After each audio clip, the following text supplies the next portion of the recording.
Today we are in Sukkot. Actually, we are in a sukkah. Let me see if I can show you the sukkah we're in. Now you see that. And we are going to be talking about the last days of Yom Tov, which are Shemini Atzeret and Simchat Torah. So we're going into this place of the new holidays, which are completing this cycle. So I want first to a little bit review the cycle so we can see where we are. We are in the month of Tishrei, the first month of the new year, and it is all a celebration of oneness, different ways of celebrating oneness.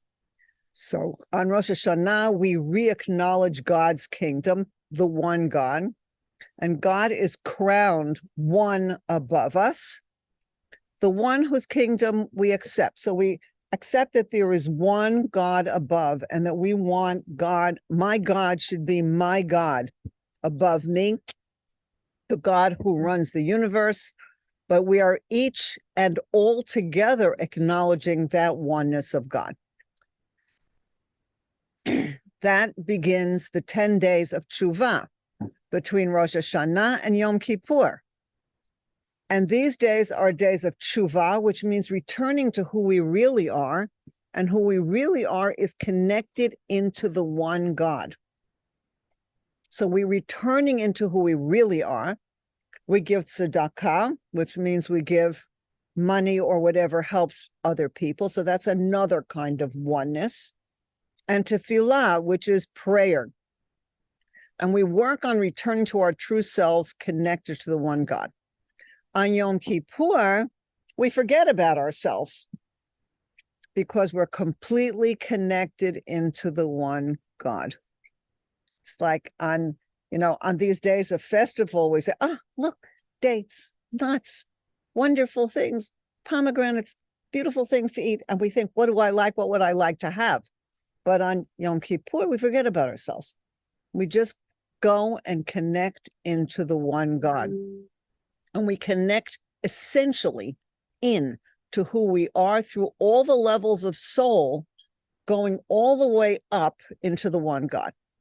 And the high point of Yom Kippur is when the holiest person, the high priest, goes into the holiest place, the Holy of Holies in the temple, at the holiest time on Yom Kippur.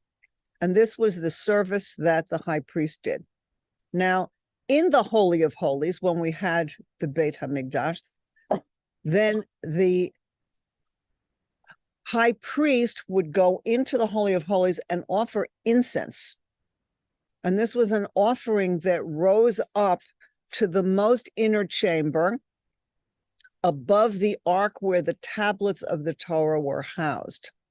Now, the tablets of the Torah were on Mount Sinai, God gave 2 tablets, I am the Lord your God, and telling the 10 commandments.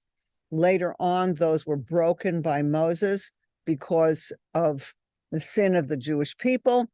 And so Moses smashed them, which God approved of.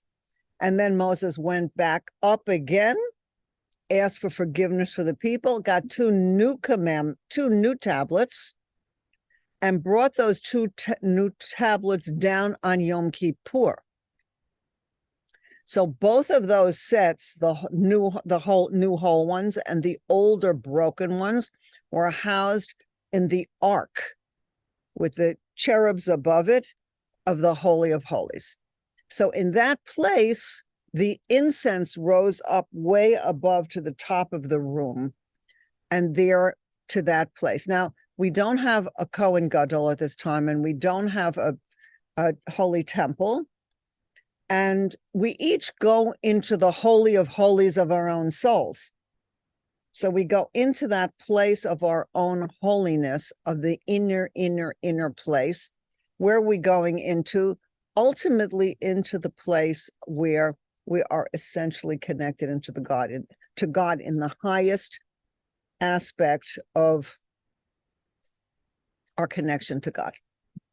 So we each go up to this Holy of Holies in our own souls, and then we come down at the end of Yom Kippur we say Shema Yisrael, we completely give ourselves over to God. And then we say Baruch Shem Kavod 3 times and Hashem Elohim 7 times as we come down and bring that godliness down into the world. And then we come to celebrate that God took our people out of Egypt, surrounded them with the clouds of glory, which protected the people.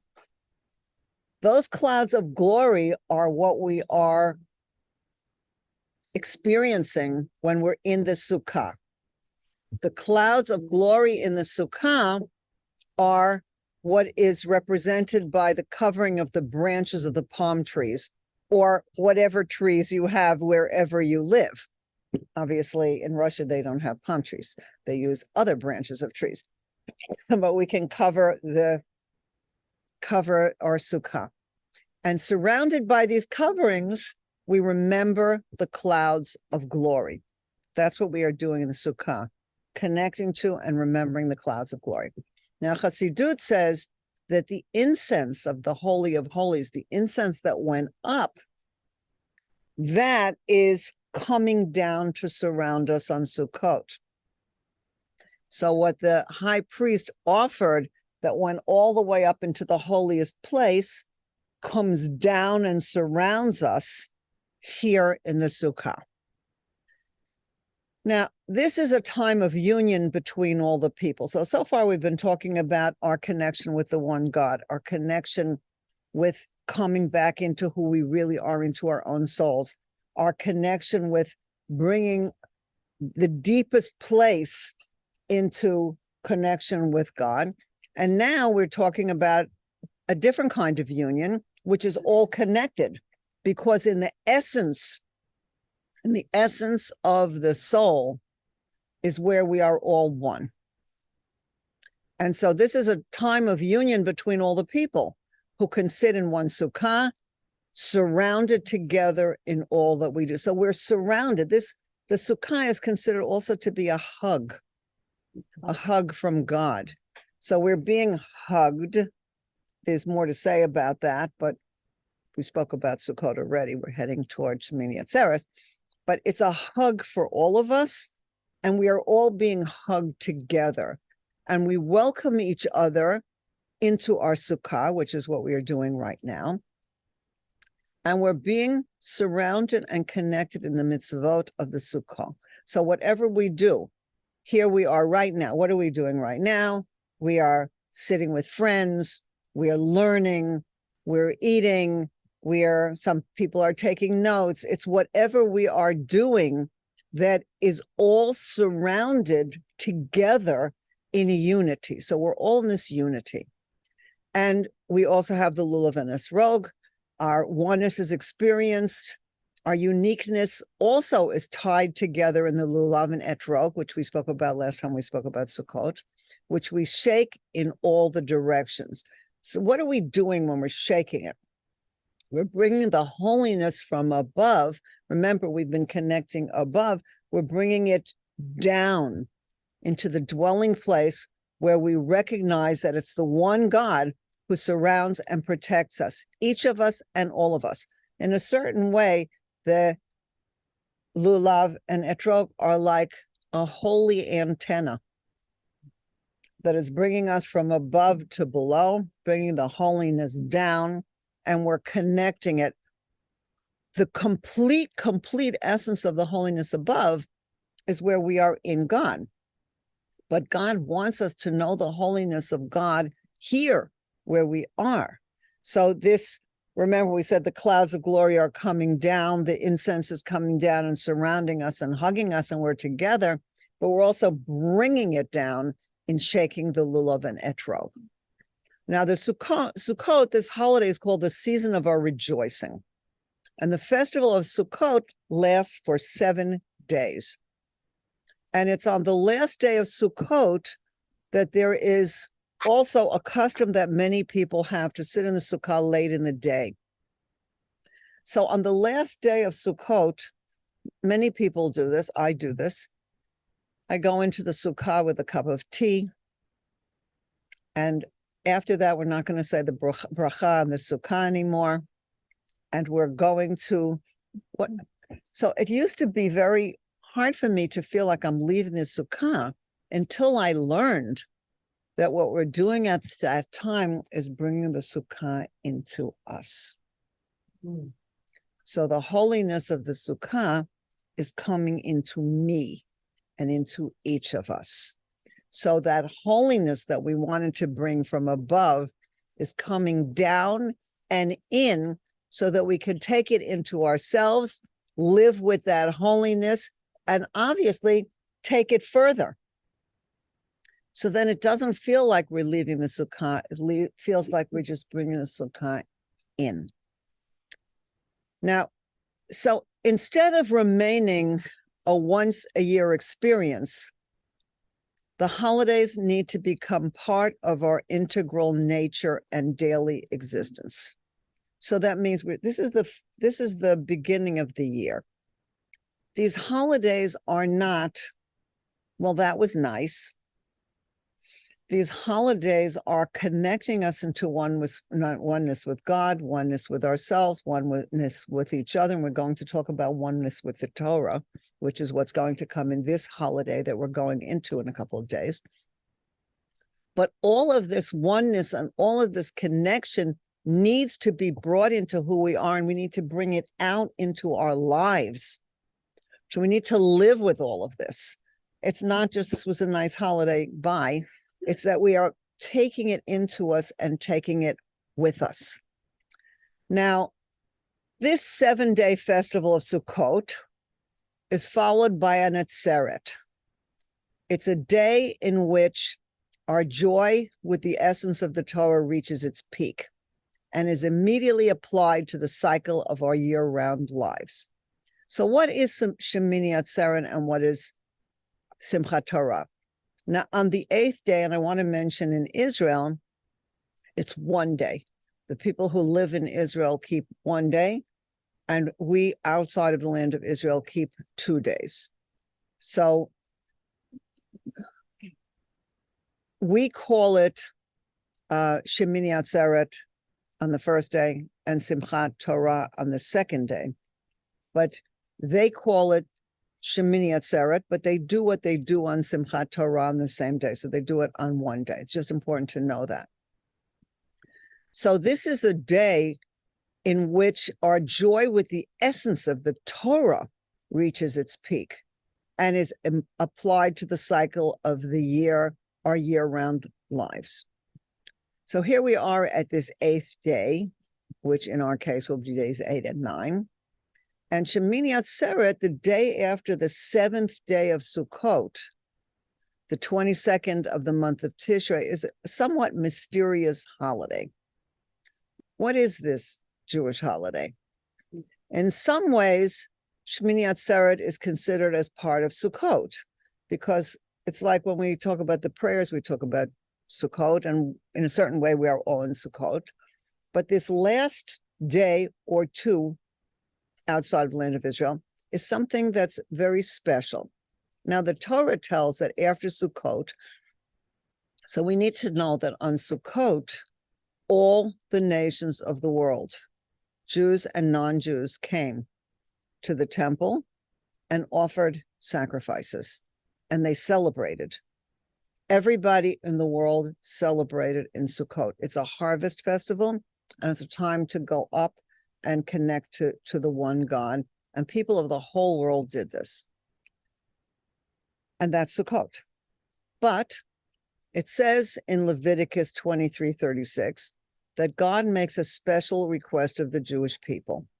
And it says, on the 8th day from the start of Sukkot, after the 7 days, it shall be an Atzeret to you.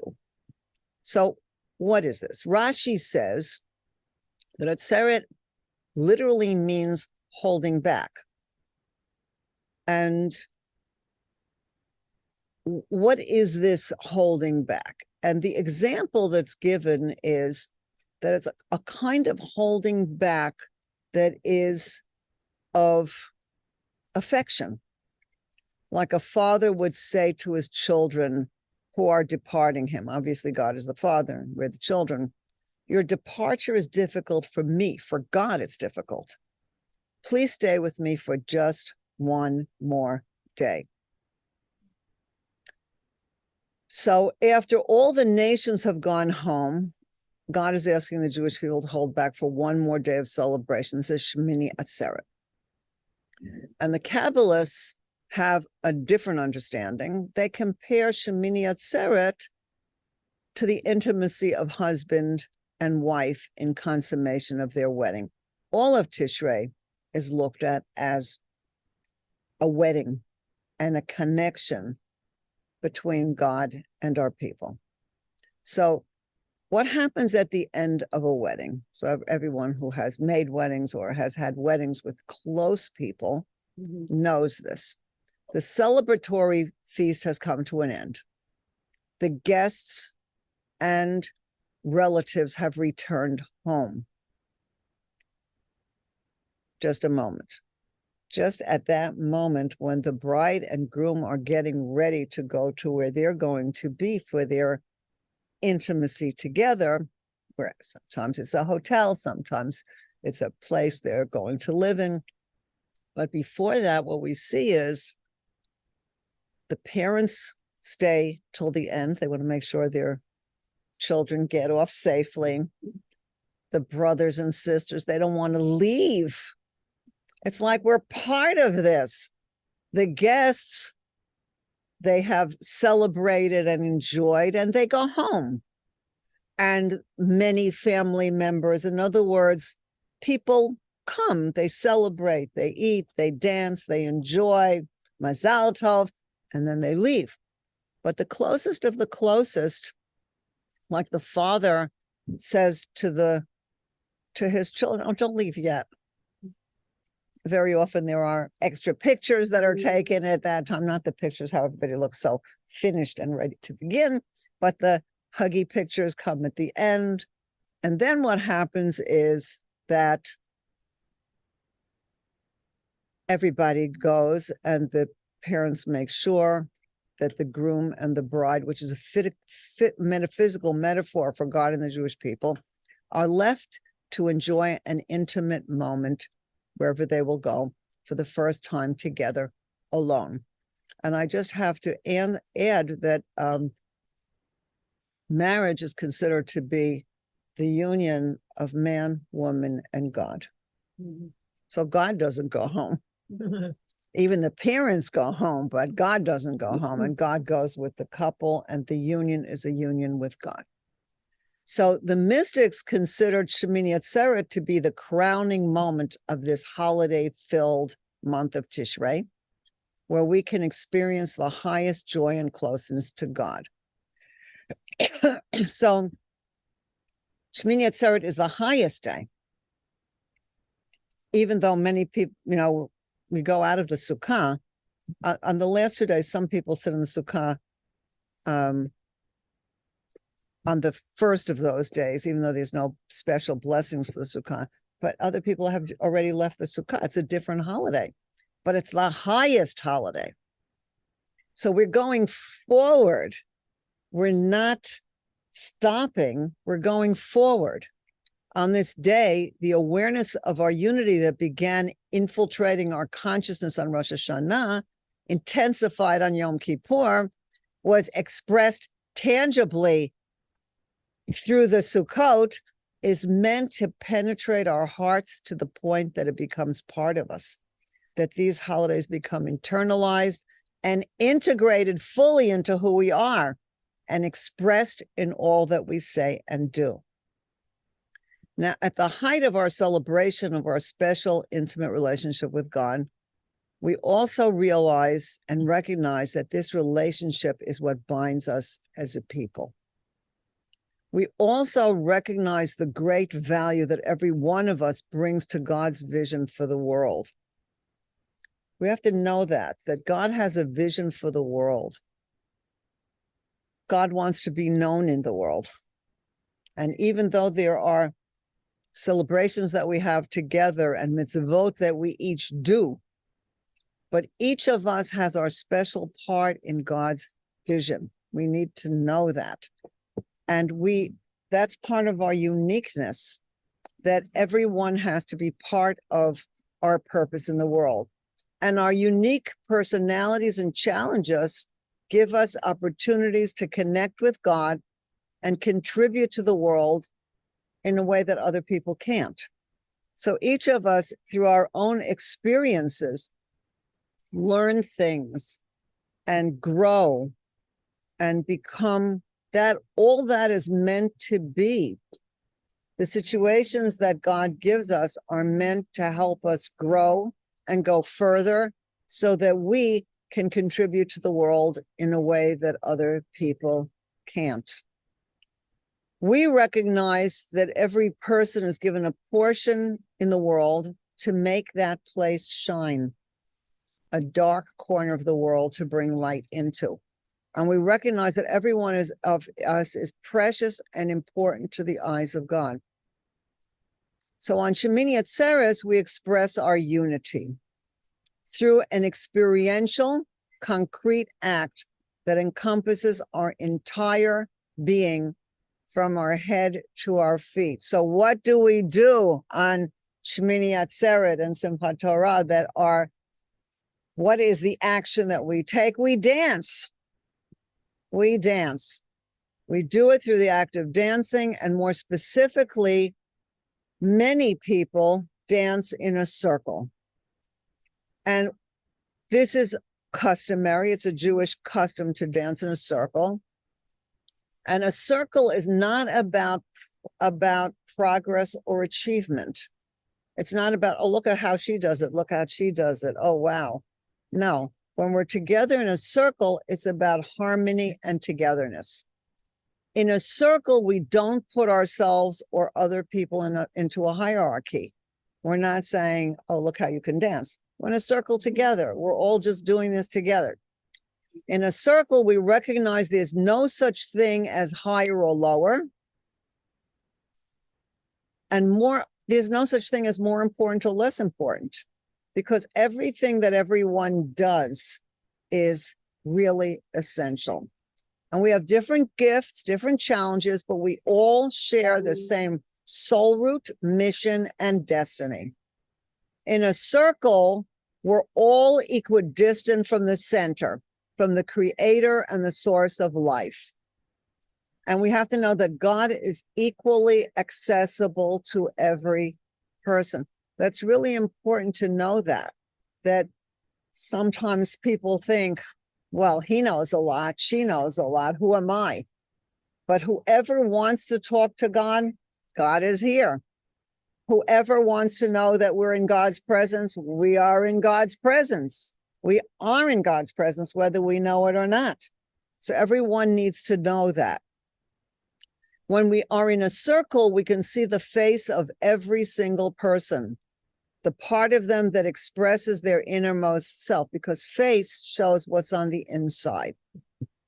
And we truly connect with them, and we empathize with the other people without judgment. We're just happy to see each other, and we're happy to celebrate. Now, in a circle,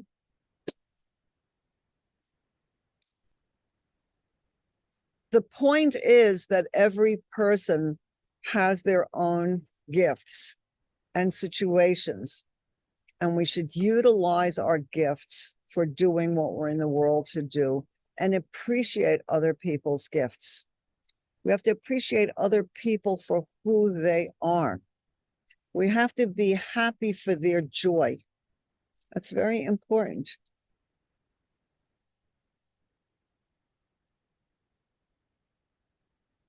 Now, on Shemini Atzeret and Simchat Torah, we dance with the Torah scrolls.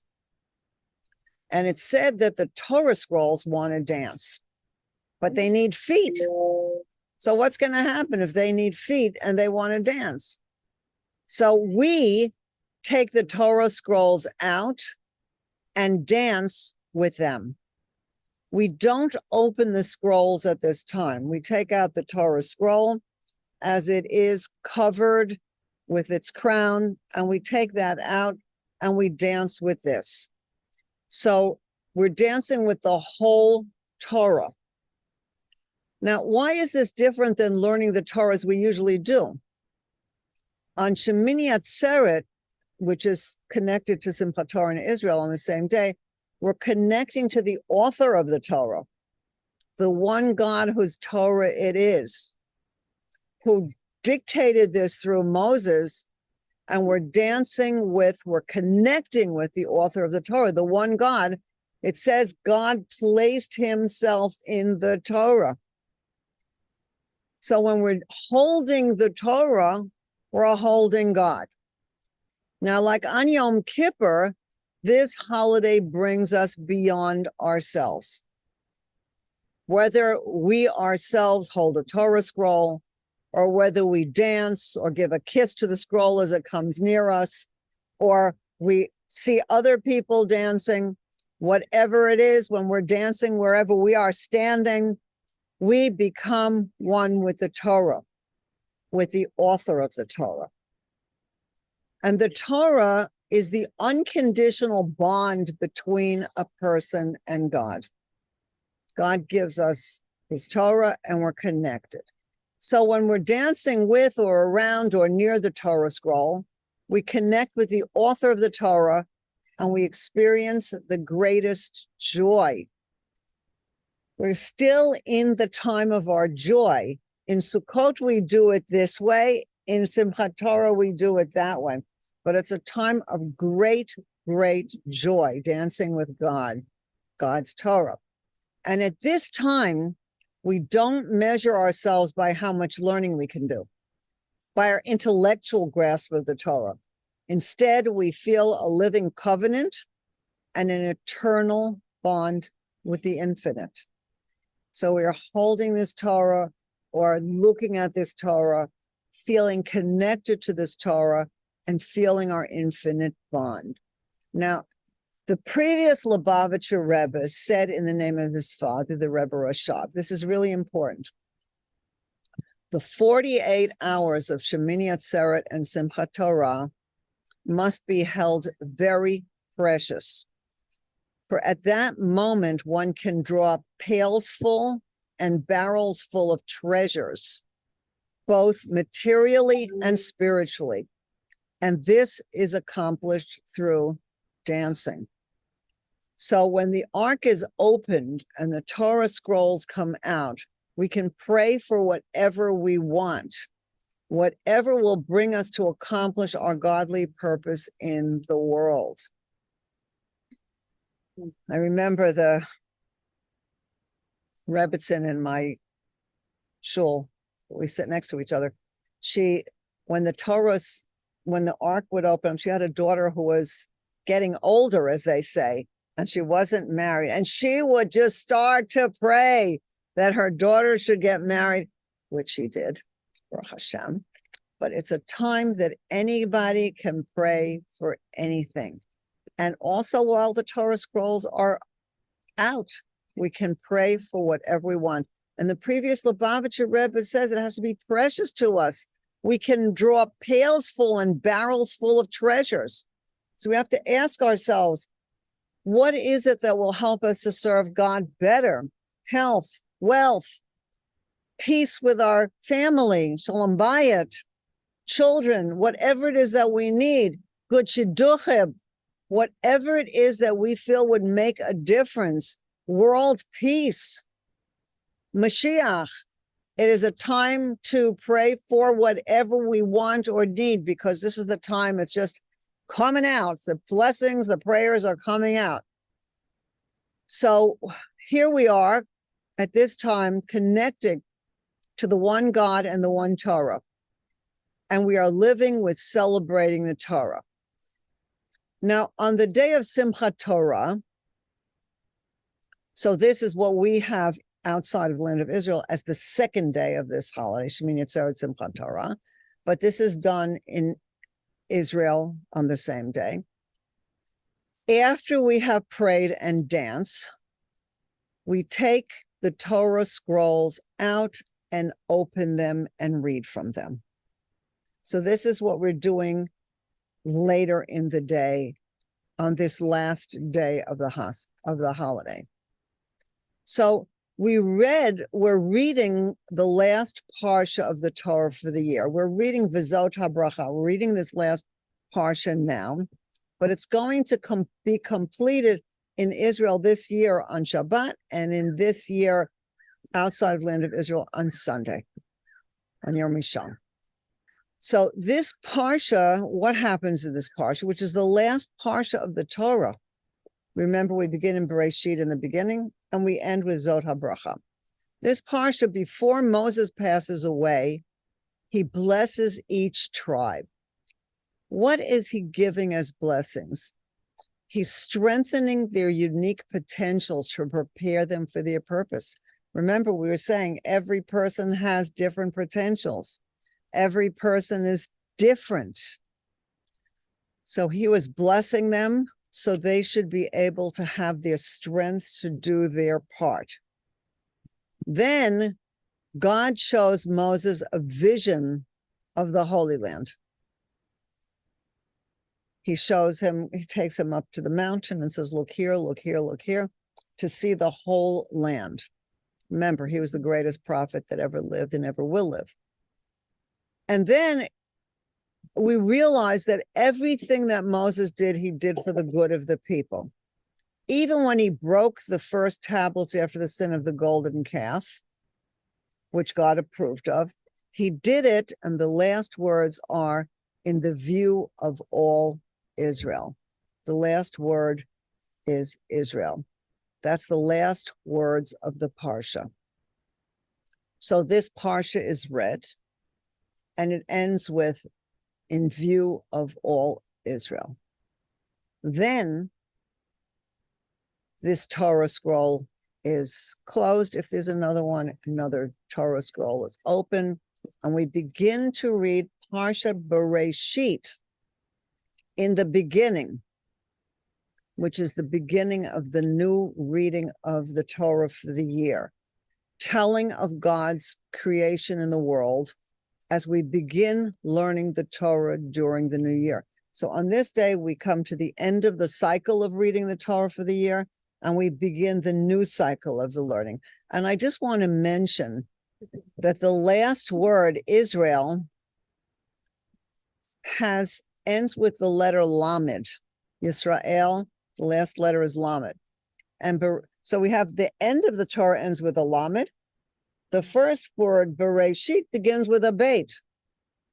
So we go Lamed, and then it's like we go all the way around to the beginning to Beit. And Lev, Lamed, Beit, means heart. Lev is heart. So it's like our hearts, it's not like we go Lamed and then Beit. It's Lamed ends it, and then we go all the way around and start with Beit, because what is the heart? Our hearts are new. Our hearts are the deeper connection to God, Torah, and our people. So our hearts have come to a new level. We are also beginning to learn a new Torah. Rabbi Yosef Yitzchak of Lubavitch once said, the blessing Shehechiyanu. Now we say the blessing of Shehechiyanu, we say it when we light the candles, the men say it when they say the Kiddush. And we're thanking God for bringing us to this special day at this time. And when we say Shehechiyanu, thanking God for bringing us to this special day at this time on Simchat Torah, according to Rabbi Yosef Yitzchak of Lubavitch, it's not only on the holiday, but also on the Torah. They were saying Shehechiyanu on the Torah, that it's a new Torah. So what does that mean that it's new? The explanation is that after reading and learning the whole Torah during the past year, and its completion on Simchat Torah, a new radiance is added to it, that the Torah is getting a new radiance. It is renewed. So I just want to say something about this word radiance. That radiance means it's coming from the core essence.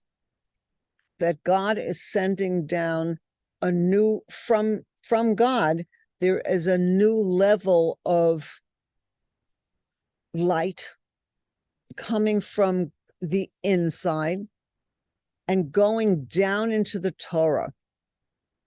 So this new radiance is making a renewed Torah.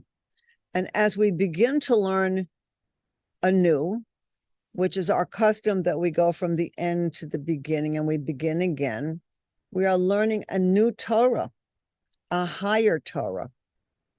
And for that we say Shechianu. So the new radiance comes from higher levels of God's revelation. And we are also given new levels of the ability to receive the Torah. So this is something new. The Torah is new and we are new. And then we have the ability to learn Torah in a new way, which is why we learn again year after year, but it's not same old.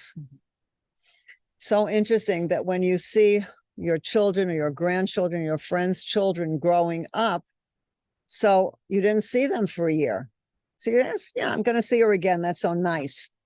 And then this big girl or this big young man shows up and you go, they didn't look like that last year. How did that happen? Because they're not the same. Yes, it's the same person, but in their working on themselves and in their growing, they have gone to different levels. And we also have to go through different levels.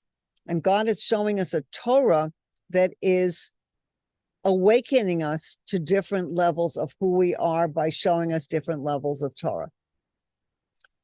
So what is the link between the last phrase of the Torah, which ends with before the eyes of all Israel, and in the beginning God created? So let's talk about that just for a moment. So before the eyes of all Israel, which are the last words in Vizot HaBracha, the last parsha, it's indicating union among the Jewish people, unity. Because remember, this is where Moses showed them all the good he did for them and all that, including the breaking of the tablets. They saw it. They watched what he did. They saw all of this. And so before the eyes of all Israel is this unity.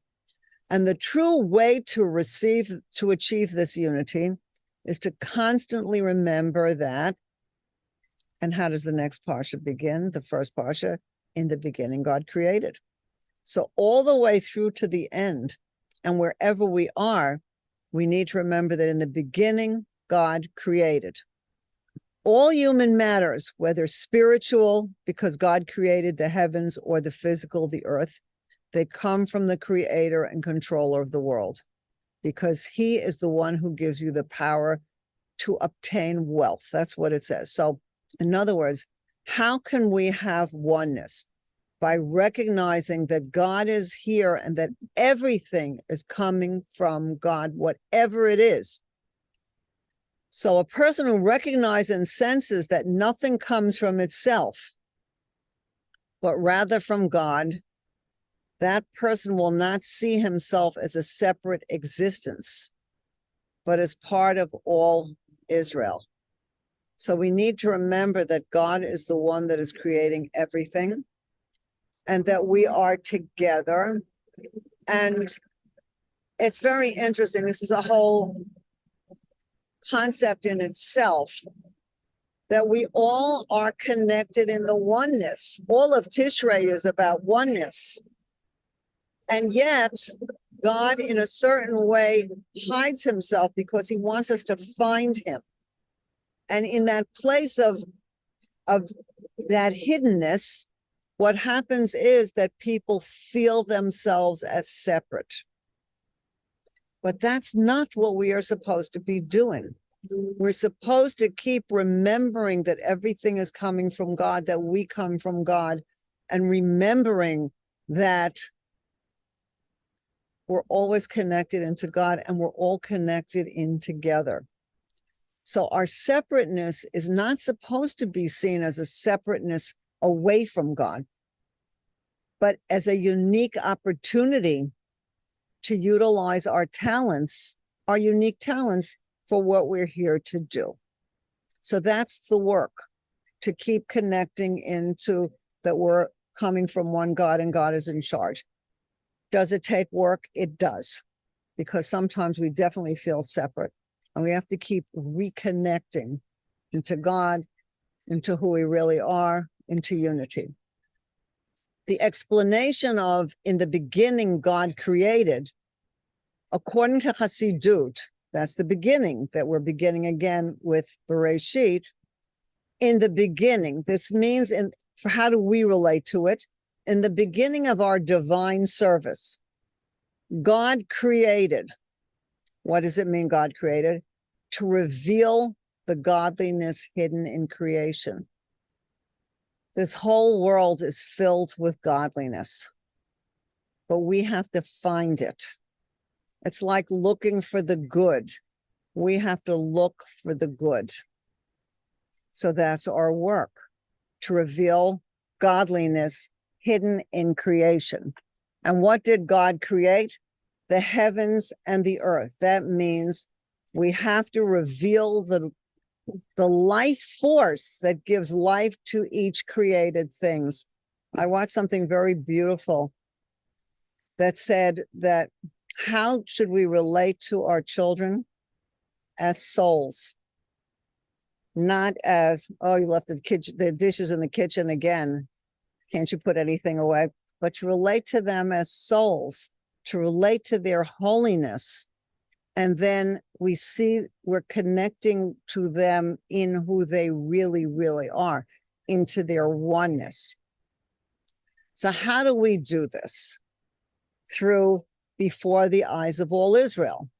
When a person brings out and reveals the godliness within himself, we have to find our own divine soul to the point that he reveals the soul's essence, which is constantly tied with godliness. So we have to look inside us, ourselves, and find our own soul and connect inside to where we're connected into God. Then we can reveal the godliness in the world. Each of us needs to know we are connected into God all the time. And it's not about our feelings.